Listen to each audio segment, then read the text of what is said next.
Hi hello అందరికి welcome back to this channel. ఈ రోజు అయితే నేను 3 layer frock cutting and stitching అయితే చూపించబోతున్నానండి. అది కూడా శారీ తోటి. ఈ శారీ వచ్చేసి నేను మీషోలో తీసుకున్నానండి. నాకు కాస్ట్ వచ్చేసి 300 చేంజ్ అలా పడింది. తక్కువ కాస్ట్ లోనే వచ్చిందండి. క్వాలిటీ అయితే చాలా బాగుంది. ఈ సమ్మర్ కి పర్ఫెక్ట్ అవుట్ఫిట్ అని నేను చెప్తానండి. ఇక శారీ విషయానికి వస్తే హాఫ్ వచ్చేసి ఎంబ్రాయిడరీ ఫ్లవర్స్ తోటి వచ్చిందండి. ఇంకా హాఫ్ వచ్చేసి ప్లెయిన్ గా వచ్చింది. టోటల్ 5 మీటర్స్ వచ్చిందండి. చెప్పాను కదా టోటల్ శారీని యూజ్ చేస్తున్నాను ఫ్రాక్ కోసం అనేసి. ఇప్పుడు ఎలా కట్ చేసుకోవాలనేది చూపిస్తానండి. ముందుగా నేను ఇక్కడ శారీలో నుంచి హాఫ్ మీటర్ అయితే కట్ చేస్తున్నానండి, బాడీ పార్ట్ కోసం అండ్ హ్యాండ్స్ కోసం. మిగిలిన శారీ మొత్తం నేను బాటమ్ కి యూజ్ చేస్తున్నాను. ముందుగా నేను ఇక్కడ బాటమ్ ని కట్ చేస్తున్నానండి. డైరెక్ట్ గా కటింగ్ చేసి మీకు అర్థం కాదనేసి ఇలా పేపర్ పైన అయితే రాసి చూపిస్తున్నానండి. టోటల్ ఫ్రాక్ లెంగ్త్ వచ్చేసి 50.5 ఇంచెస్ అండి. బాడీ పార్ట్ లెంగ్త్ నేను 14.5 ఇంచెస్ కి మార్కింగ్ చేసుకుంటున్నాను. మీరు హైట్ గా ఉంటే 15 ఇంచెస్ తీసుకోండి. నేను ఇక్కడ 14.5 ఇంచెస్ తీసుకున్నాను. మీ హైట్ ని బట్టి మీరు లెంగ్త్ అనేది మార్కింగ్ చేసుకోండి. ఇక్కడ బాటమ్ లెంగ్త్ వచ్చేసి నేను 36 ఇంచెస్ కి మార్కింగ్ చేసుకున్నానండి. సో టోటల్ 50.5 ఇంచెస్ అనమాట ఫ్రాక్ లెంగ్త్ అనేది. ఇప్పుడు బాటమ్ 3 లేయర్స్ ఎలా కట్ చేసుకోవాలనేది చూపిస్తానండి. బాటమ్ లెంగ్త్ 36 ఇంచెస్ తీసుకున్నాం కదా, దాన్ని డివైడెడ్ బై 3 చేస్తే 12 వస్తుంది. ఖర్చుల కోసం నేను 1 ఇంచ్ యాడ్ చేశానండి. సో టోటల్ 13 అనమాట. ఈచ్ లేయర్ లెంగ్త్ నేను 13 ఇంచెస్ కి మార్కింగ్ చేసుకుంటున్నాను. ఒకవేళ మీరు 2 లేయర్స్ పెట్టుకున్నారనుకోండి, 36/2 చేస్తే ఎంత వస్తుందో అలా మనము లెంగ్త్ అనేది మార్కింగ్ చేసుకోవాలండి. సో నేను ఇక్కడ ఈచ్ లేయర్ లెంగ్త్ 13 ఇంచెస్ కి మార్కింగ్ చేసుకుంటున్నానండి. సో ఇక్కడ లెంగ్త్ ఈచ్ లేయర్ 13 ఇంచెస్ కి మార్కింగ్ చేసుకున్నాము. వీటితో వచ్చేసి ఫస్ట్ లేయర్ వచ్చేసి 1 మీటర్ ఉండాలండి, సెకండ్ లేయర్ వచ్చేసి 2 మీటర్స్ ఉండాలి, అండ్ థర్డ్ లేయర్ వచ్చేసి 4 మీటర్స్ ఉండాలండి.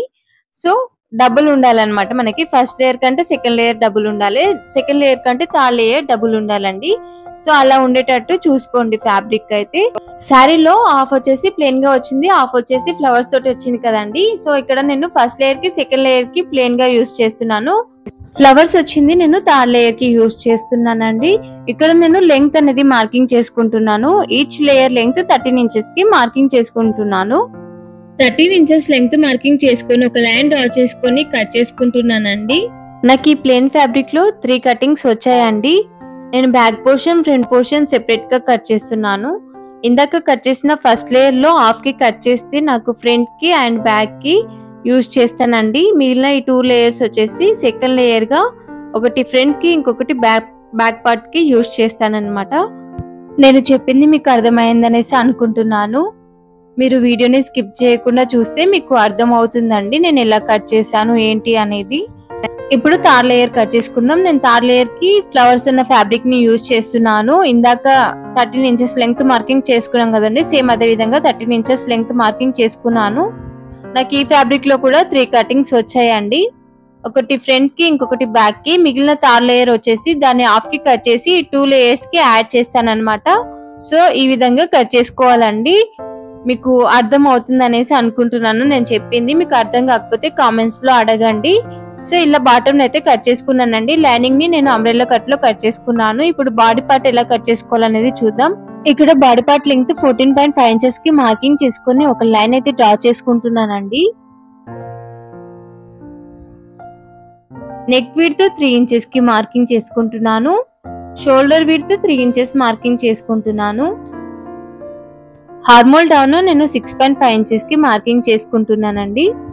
చెస్ట్ లూజ్ 8 ఇంచెస్ కి మార్కింగ్ చేసుకుంటున్నాను. వేస్ట్ లూజ్ 7 ఇంచెస్ అండి.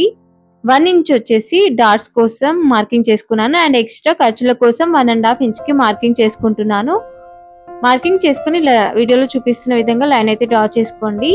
ఇప్పుడు హార్మోల్ రౌండ్ ని డ్రా చేసుకుందాం. 1 ఇంచ్ మార్కింగ్ చేసుకొని వీడియోలో చూపిస్తున్న విధంగా టేప్ ని ప్లేస్ చేసుకొని హాఫ్ ఒక మార్క్ చేసుకొని వీడియోలో చూపిస్తున్న విధంగా డ్రా చేసుకోండి. ఇక్కడ నేను ఫ్రంట్ లోత్ అనేది డ్రా చేస్తున్నానండి. ఇప్పుడు నెక్ డ్రా చేసుకుందామండి. నెక్ డౌన్ వచ్చేసి 5.5 ఇంచెస్. నేను వీ నెక్ పెట్టుకుందాం అనేసి అనుకుంటున్నానండి. ముందుగా ఇలా స్క్వేర్ షేప్ లో అయితే డ్రా చేసుకున్నాను, తర్వాత వీ షేప్ లో అయితే డ్రా చేసుకుంటున్నానండి. షోల్డర్ దగ్గర 1/2 ఇంచ్ కి ఇలా మార్కింగ్ చేసుకుంటున్నానండి. నీట్ గా వస్తుంది ఫినిషింగ్ అనేది. ఇక్కడ నేను డాట్స్ స్టిచ్ చేయడానికి మార్కింగ్ చేసుకుంటున్నానండి. వేస్ట్ దగ్గర 3.5 ఇంచెస్ కి ఒక మార్కింగ్ చేసుకున్నాను. అక్కడ నుంచి 1 ఇంచ్ కి ఒక మార్కింగ్ చేసుకున్నాను. డాట్ లెంగ్త్ వచ్చేసి 4 ఇంచెస్ అండి. ఇక్కడ వీడియోలో చూపిస్తున్న విధంగా డ్రా చేసుకోండి. వేస్ట్ దగ్గర కార్నర్ కి 1 ఇంచ్ మార్కింగ్ చేసుకొని ఇలా వీడియోలో చూపిస్తున్న విధంగా డ్రా చేసుకోండి. ఇలా వేస్ట్ దగ్గర కార్నర్ కి 1 ఇంచ్ మార్కింగ్ చేసుకొని కట్ చేసుకుంటే ఫ్రాక్ లుక్ అనేది బాగుంటుందండి. ఫినిషింగ్ నీట్ గా వస్తుంది. ఇక్కడ నేను డ్రా చేస్తున్న దానిపైనే కటింగ్ అనేది చేసుకుంటున్నానండి. ఇక్కడ నేను ఫ్రంట్ పోర్షన్ ని బ్యాక్ పోర్షన్ ని సెపరేట్ చేసుకున్నానండి. ఫ్రంట్ లోతు కట్ చేస్తున్నానండి. నేను నెక్ అనేది ఇప్పుడే కట్ చేయట్లేదు. ఇప్పుడు బ్యాక్ నెక్ ని డ్రా చేసుకుందాం. నెక్ విడ్త్ 3 ఇంచెస్ అండి. Neck down 4 inches. Square shape లో అయితే డ్రా చేసుకుంటున్నాను. హాఫ్ ఇంచ్ కి మార్కింగ్ చేసుకొని యూ షేప్ లో అయితే డ్రా చేసుకుంటున్నానండి. డ్రా చేసుకొని కట్ చేసుకుంటున్నాను. బాడీ పార్ట్ లైనింగ్ కటింగ్ అయిపోయిందండి. ఇప్పుడు మెయిన్ ఫ్యాబ్రిక్ ని కట్ చేసుకుందాం. ఇందాక కట్ చేసి పెట్టుకున్న బ్యాక్ పార్ట్ లైనింగ్ ని మెయిన్ ఫ్యాబ్రిక్ పైన ప్లేస్ చేసుకొని కొంచెం ఎక్స్ట్రా ఫ్యాబ్రిక్ ఉండేటట్టు కట్ చేసుకుంటున్నానండి. బ్యాక్ పార్ట్ ని మాత్రమే యూజ్ చేయండి. ఫ్రంట్ పార్ట్ ని యూజ్ చేయకండి. ఎందుకంటే ఫ్రంట్ లోతు కట్ చేసాం కాబట్టి. ఇక్కడ వచ్చేసి నేను హ్యాండ్స్ అయితే కట్ చేస్తున్నానండి. హ్యాండ్ లెంగ్త్ వచ్చేసి నేను 11 ఇంచెస్ కి మార్కింగ్ చేసుకుంటున్నాను. హ్యాండ్ లెంగ్త్ 11 ఇంచెస్ కి మార్కింగ్ చేసుకొని ఒక లైన్ డ్రా చేసుకున్నానండి. షోల్డర్ దగ్గర 6 ఇంచెస్ కి మార్కింగ్ చేసుకొని అక్కడ నుంచి హ్యాండ్ డౌన్ 3.5 ఇంచెస్ కి మార్కింగ్ చేసుకుంటున్నాను. షోల్డర్ దగ్గర 1 ఇంచ్ కి మార్కింగ్ చేసుకొని ఇక్కడ వీడియోలో చూపిస్తున్న విధంగా కర్వ్ షేప్ లో అయితే డ్రా చేసుకోండి. హ్యాండ్ లూజ్ నేను 5 ఇంచెస్ కి మార్కింగ్ చేసుకుంటున్నానండి. ఎక్స్ట్రా 2 ఇంచెస్ మార్కింగ్ చేసుకుంటున్నాను. ఆ 2 పాయింట్స్ ని కలిపి ఒక లైన్ డ్రా చేసుకుంటున్నానండి. సో ఇంతేనండి, నేను నార్మల్ హ్యాండ్స్ పెట్టుకుంటున్నాను అంతే. సో మార్కింగ్ చేసుకున్న దానిపైన కటింగ్ అనేది చేసుకుంటున్నాను. ఇక్కడ తోటి కటింగ్ అయితే అయిపోయిందండి. ఇప్పుడు ఎలా స్టిచ్ చేసుకోవాలనేది చూద్దాం. ఫ్రంట్ నెక్ నేను వీ నెక్ పెట్టుకుంటున్నాను కదండి. సేమ్ ఇందాక నేను లైనింగ్ పైన ఎలా అయితే డ్రా చేసుకున్నానో అదే విధంగా క్యాన్వాస్ పైన డ్రా చేసుకుంటున్నానండి. కాకపోతే ఇక్కడ నేను 1 ఇంచ్ ఎక్స్ట్రా ఉండేటట్టు మార్కింగ్ చేసుకున్నాను క్యాన్వాస్ పైన. ఇక్కడ వీడియోలో చూపిస్తున్న విధంగా క్యాన్వాస్ పేపర్ ని కట్ చేసుకోండి. దీన్ని ఇప్పుడు లైనింగ్ పైన ప్లేస్ చేసుకుని ఐరన్ చేసుకోవాలండి. లైనింగ్ మిడిల్ లో ఒక టక్స్ ఇచ్చాను. దాన్ని క్యాన్వాస్ పేపర్ ని లైనింగ్ పైన ప్లేస్ చేసుకొని ఐరన్ చేసుకుంటున్నానండి. సో ఈ విధంగా ఐరన్ చేసుకోవాలండి. ఇప్పుడు ఎలా స్టిచ్ చేసుకోవాలనేది చూద్దాం. మెయిన్ ఫ్యాబ్రిక్ కి మిడిల్ లో ఒక టక్స్ ఇచ్చానండి. మెయిన్ ఫ్యాబ్రిక్ వచ్చేసి రైట్ సైడ్ లో ఉంది. దానిపైన లైనింగ్ ని ప్లేస్ చేసుకున్నాను. ప్లేస్ చేసుకొని ఆ టక్స్ దగ్గర నేను ఒక స్టిచ్ అనేది వేస్తున్నానండి, ఫ్యాబ్రిక్ కదలకుండా ఉండడానికి. సో ఇలా ఒక స్టిచ్ వేసుకున్న తర్వాత క్యాన్వాస్ పైన స్టిచ్ పడకుండా నెక్ చుట్టూ స్టిచ్ అనేది వేసుకోవాలండి. ఇలా నెక్ చుట్టూ ఒక స్టిచ్ వేసుకున్న తర్వాత ఎక్స్ట్రా ఉన్న ఫ్యాబ్రిక్ ని కట్ చేసుకుంటున్నానండి. కట్ చేసుకుని టక్స్ అనేవి ఇస్తున్నాను. ఇలా చేయడం వల్ల మనకి క్లాత్ అనేది ఈజీగా టర్న్ అవుతుందండి. ఇప్పుడు క్లాత్ ని టర్న్ చేసి ఈజీగా టర్న్ అవుతుందండి. సో దీనిపైన నేను టాప్ స్టిచ్ అనేది వేస్తున్నాను. మీరు కావాలంటే ఐరన్ చేసుకుంటే సరిపోతుందండి. నేనైతే ఇక్కడ టాప్ స్టిచ్ అనేది వేస్తున్నాను.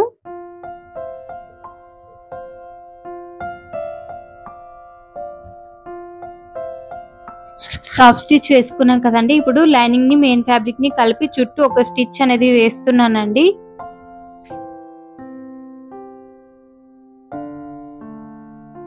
లైనింగ్ ని మెయిన్ ఫ్యాబ్రిక్ ని కలిపి ఒక స్టిచ్ వేసుకున్న తర్వాత ఎక్స్ట్రా ఉన్న ఫ్యాబ్రిక్ ని నీట్ గా కట్ చేసుకోండి.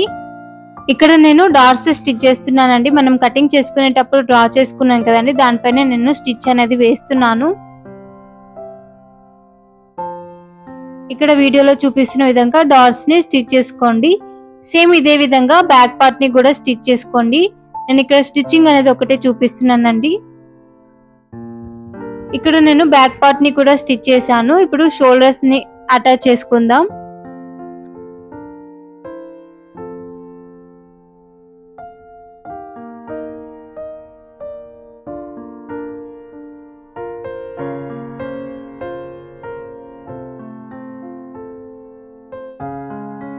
షోల్డర్స్ ని అటాచ్ చేయడం అయిపోయిందండి. ఇప్పుడు హ్యాండ్స్ ని స్టిచ్ చేసుకుందాం.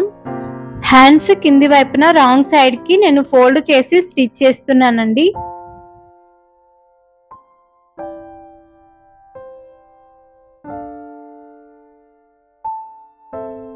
మనకి హ్యాండ్ అయితే రెడీ అయిపోయిందండి.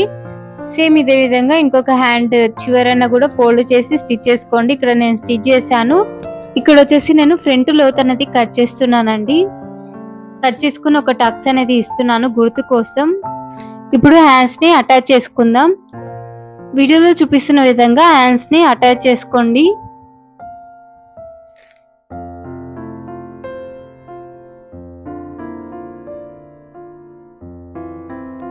ఈ విధంగా హ్యాండ్స్ ని అటాచ్ చేసుకున్న తర్వాత డబుల్ స్టిచ్ అనేది కంపల్సరీ వేసుకోవాలండి.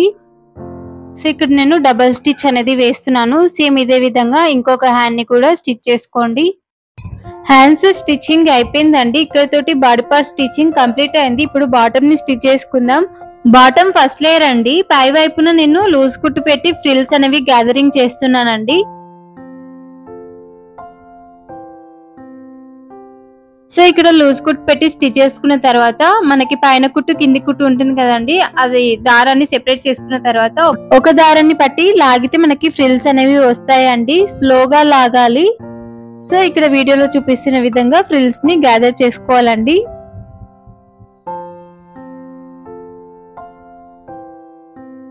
వీడియోలో చూపిస్తున్న విధంగా ఫ్రిల్స్ ని గ్యాదర్ చేసుకోండి. గ్యాదర్ చేసుకున్న తర్వాత ఇక్కడ నేను బాడీ పార్ట్ పెట్టి చూస్తున్నానండి సరిపోయిందా లేదా అనేసి.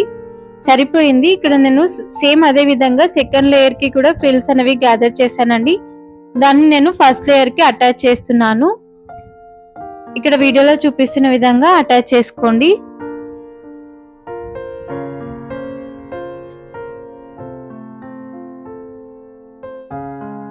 క్లాత్ ని నీట్ గా సర్చ్ చేసుకుంటూ అటాచ్ చేసుకోండి. నేను చెప్పేది మీకు అర్థం అవుతుంది అనేసి అనుకుంటున్నాను. మీకు ఒకవేళ అర్థం అవుతే కామెంట్స్ లో కామెంట్ చేయండి అర్థమైంది అనేసి. ఎందుకంటే ఒకవేళ మీకు ఇప్పుడు అర్థం కాకపోతే నెక్స్ట్ టైం నేను క్లియర్ గా ఎక్స్ప్లెయిన్ చేయడానికి ట్రై చేస్తానండి. సో ప్లీజ్ కామెంట్ చేయండి. ఇలా ఫస్ట్ లేయర్ కి సెకండ్ లేయర్ ని అటాచ్ చేసిన తర్వాత పై వైపున నేను స్టిచ్ అనేది వేస్తున్నానండి. ఇలా స్టిచ్ వేయడం వల్ల ఫినిషింగ్ నీట్ గా ఉంటుంది. సో ఈ విధంగా స్టిచ్ అనేది వేసుకోండి. సేమ్ ఇదే విధంగా థర్డ్ లేయర్ ని కూడా అటాచ్ చేసుకోవాలండి. థర్డ్ లేయర్ కి క్లాత్ అటాచ్ చేసుకోవాలని చెప్పాను కదండి కటింగ్ చేసుకునేటప్పుడు. సో ఇక్కడ నేను అటాచ్ చేస్తున్నానండి. ఇక్కడ వీడియోలో చూపిస్తున్న విధంగా అటాచ్ చేసుకోవాలి. సో ఇలా అటాచ్ చేసుకున్న తర్వాత టాప్ స్టిచ్ అనేది వేస్తున్నాను.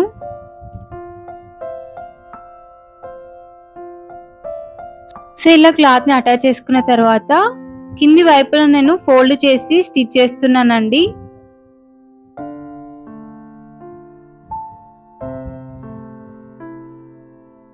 ఇలా ఫోల్డ్ చేసి స్టిచ్ చేసుకున్న తర్వాత ఫ్రిల్స్ అనేవి గ్యాదర్ చేసుకున్నానండి. గ్యాదర్ చేసుకొని ఇందాక మనము సెకండ్ లేయర్ ని ఎలా అటాచ్ చేసుకున్నామో సెకండ్ లేయర్ కి థర్డ్ లేయర్ ని అలాగే అటాచ్ చేస్తున్నానండి. మీరు వీడియోని స్కిప్ చేయకుండా చూస్తే మీకు అర్థమవుతుందండి నేను ఎలా స్టిచ్ చేస్తున్నాను ఏంటి అనేది.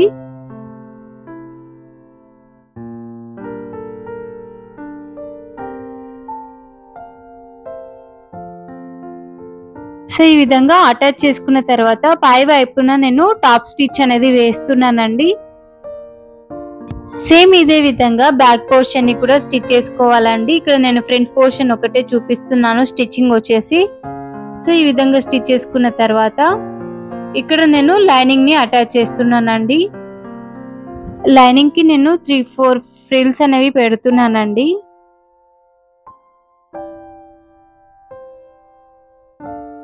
లైనింగ్ ని అటాచ్ చేయడం అయిపోయిందండి.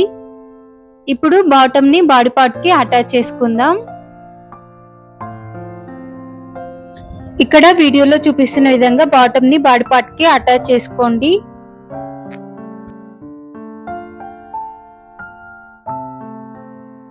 డబుల్ స్టిచ్ అనేది కంపల్సరీ వేసుకోవాలండి. ఇక్కడ నేను డబుల్ స్టిచ్ అనేది వేస్తున్నాను. సేమ్ ఇదే విధంగా బ్యాక్ పార్ట్ బాటమ్ ని అటాచ్ చేసుకోవాలండి. ఇక్కడ అటాచ్ చేసుకున్నాను. ఇప్పుడు వచ్చేసి నేను ఇక్కడ సైడ్ స్టిచెస్ అనేవి వేస్తున్నానండి. ఇందాక మనం కటింగ్ చేసుకునేటప్పుడు మార్కింగ్ చేసుకున్నాం కదండి, దానిపైనే స్టిచ్ అనేది వేస్తున్నాను. వేస్ట్ దగ్గరికి వచ్చేసరికి క్లాత్ ని నీట్ గా సరి చేసుకొని లైనింగ్ ని మెయిన్ ఫ్యాబ్రిక్ ని 1 ఇంచ్ కలిపి స్టిచ్ చేస్తున్నానండి. తర్వాత లైనింగ్ ని పక్కకు అనేసి మెయిన్ ఫ్యాబ్రిక్ ని మాత్రం స్టిచ్ చేస్తున్నాను. ఇలా స్టిచ్ చేసుకున్న తర్వాత కింద వచ్చేసి రఫ్ స్టిచ్ అనేది కంపల్సరీ వేసుకోవాలండి. అలాగే డబుల్ స్టిచ్ అనేది కంపల్సరీ వేసుకోవాలి. ఇందాక మెయిన్ ఫ్యాబ్రిక్ ని ఎలా అయితే స్టిచ్ చేసుకున్నామో అలాగే లైనింగ్ ని కూడా స్టిచ్ చేసుకోవాలండి. మెయిన్ ఫ్యాబ్రిక్ ని లోపలికి అనేసి లైనింగ్ ని మాత్రం స్టిచ్ చేసుకోవాలండి. ఇక్కడ వీడియోలో చూపిస్తున్న విధంగా సైడ్స్ ని అటాచ్ చేసుకోండి. డబుల్ స్టిచ్ మాత్రం కంపల్సరీ వేసుకోవాలండి. సేమ్ ఇదే విధంగా ఇంకొక సైడ్ కూడా సైడ్ స్టిచెస్ అనేవి వేసుకోవాలండి. ఇక్కడ తోటి డ్రెస్ స్టిచ్చింగ్ అనేది కంప్లీట్ అయిపోయింది. స్టిచ్ చేసుకున్న తర్వాత డ్రెస్ లుక్ అనేది ఈ విధంగా ఉందండి. డ్రెస్ అయితే నాకు చాలా బాగా నచ్చిందండి. డ్రెస్ ఎలా ఉంది ఏంటి అనేది కామెంట్ చేయండి. వీడియో ఎలా అనిపించింది అనేది కామెంట్ చేయండి. వీడియో నచ్చితే ఒక లైక్ చేసి నన్ను సపోర్ట్ చేయండి. వీడియోని మీ ఫ్రెండ్స్ తోటి షేర్ చేసుకోండి. మరిన్ని మంచి వీడియోస్ కోసం మన ఛానల్ ని సబ్స్క్రైబ్ చేసుకోండి. Click the bell icon for notification. మళ్ళీ నెక్స్ట్ వీడియోలో కలుస్తాను. Until then bye. Thanks for watching.